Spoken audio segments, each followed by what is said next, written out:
नमस्कार किसान भाइयों धान में शीत ब्लाइट रोग जो ब्लास्ट के बाद यदि कोई सबसे ज्यादा नुकसान बीमारी फैलाती है तो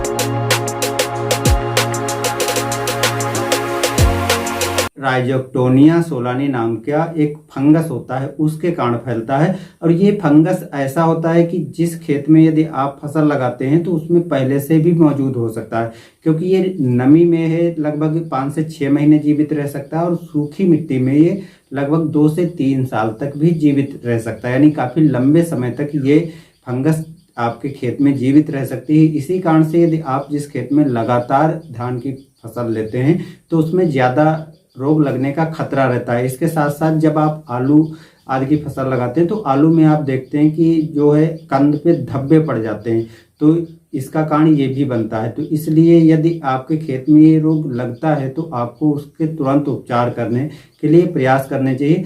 जितना लेट करेंगे उतना ही नुकसान होगा, लेकिन आपको बहुत पहले भी इसके लिए फालतू खर्चा करने की जरूरत नहीं है।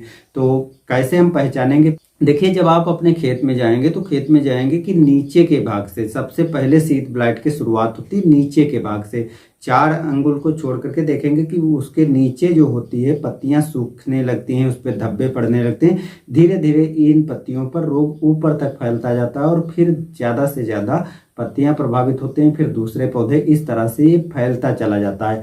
रोग फैलने का एक वातावरण बनता है क्योंकि 28 से 32 डिग्री के बीच में टेम्परेचर रहता है और बारिश होती है और आर्द्रता बढ़ जाती है 85 से 100% तक। यदि आर्द्रता बढ़ जाती है तो ऐसे में इस रोग का लगने का चांस काफ़ी अधिक बन जाता है। अगर हम धान की रोपाई करते हैं तो बहुत नज़दीक यानी यदि घने पौधे लगा देते हैं तो उस खेत में भी शीत ब्लाइट फैलने का ज़्यादा खतरा होता है, क्योंकि वहाँ पर ना तो हवा आसानी से जा सकती है और ना तो प्रकाश आसानी से पहुँचता है नीचे तक। इस कारण से नमी ज़्यादा होती है और वातावरण में आर्द्रता बढ़ते ही ये रोग हमारे धान की फसल में फैलना चालू हो जाता है। जब आप इसके लिए रोकथाम के उपाय करें तो उसके पहले आपको खेत में चेक कर लेना चाहिए। देखिए, यदि पूरे खेत में लगभग 3 से 4 जगह पर ही शीत ब्लाइट के लक्षण दिखाई पड़ते हैं तो उस टाइम पर आपको रुक जाना चाहिए। यदि पूरे खेत में 8 से 10-15 जगह पर शीत ब्लाइट से पौधे प्रभावित हुए हैं तब जरूरत होती है कि आपको इसकी रोकथाम के उपाय कर लेने चाहिए। और जब बारिश होती है तो बारिश के मौसम में देखते हैं कि इस टाइम पर आर्द्रता अधिक है, यानी 28 से 32 डिग्री के बीच में टेम्परेचर है। तो ये ऐसा टाइम है जिस टाइम पर बारिश भी हल्की हुई है और आर्द्रता भी बढ़ी है और वातावरण में भी नमी पर्याप्त है, 85 से 100% तक नमी है, जिसके कारण ये खतरा बन जाता है कि अब आपके धान में शीत ब्लाइट लगने का।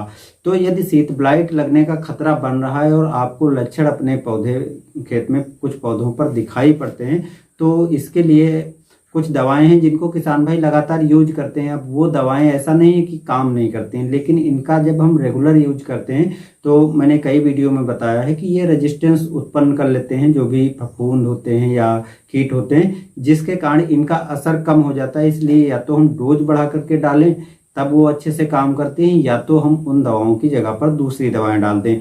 जैसे हेक्साकोनाजोल बहुत से किसान भाई यूज किया, काफ़ी बढ़िया फायदा मिला, लेकिन आज के समय में इसका इतना अच्छा असर नहीं देखने को मिलता है। इसी तरह जो है बेल्डामाइसिन जो है उसका भी अच्छी तरह से आज के समय में रिजल्ट नहीं देखने को मिलता है। प्रोपिकोनाजोल ये भी पहले काफ़ी अच्छे से शीत ब्लाइट को कंट्रोल कर लेती थी, लेकिन आज के समय में इसका भी इतना अच्छा रिजल्ट नहीं देखने को मिलता है। तो इस टाइम पर यानी अब हम कौन सी दवाओं को यूज करें जिससे बढ़िया फायदा मिले? देखिए किसान दोस्तों, 3-4 दवाएं हैं, उनको आप डाल सकते हैं। एक है जो कम्बिनेशन में आती है, उन कम्बिनेशन दवाओं को यदि आप डालते हैं तो बढ़िया रिजल्ट मिलते हैं। तो कम्बिनेशन में जो दवाएं आती हैं वो ट्राइफ्लॉक्सी स्ट्रोबिन और प्लस ट्यूबकोनाजोल। तो ये फार्मूला जो है आपको मार्केट में नेटेओ नाम से मिल जाता है। 80 से 100 ग्राम मात्रा 1 एकड़ के लिए पर्याप्त होती है। 200 लीटर पानी में घोल तैयार करके आपको स्प्रे कर देना है। और यदि आप पहला स्प्रे करते हैं तो ये इसको स्प्रे करें, या दूसरी दवा है थायोफ्लोमाइड जो 24% एससी में आती है। इसकी 150 ग्राम मात्रा को 200 लीटर पानी में घोल करके डाल सकते हैं। ये मार्केट में इफ्को की नौजवान नाम से मिल जाती है और पल्सर नाम से भी मिल जाती है।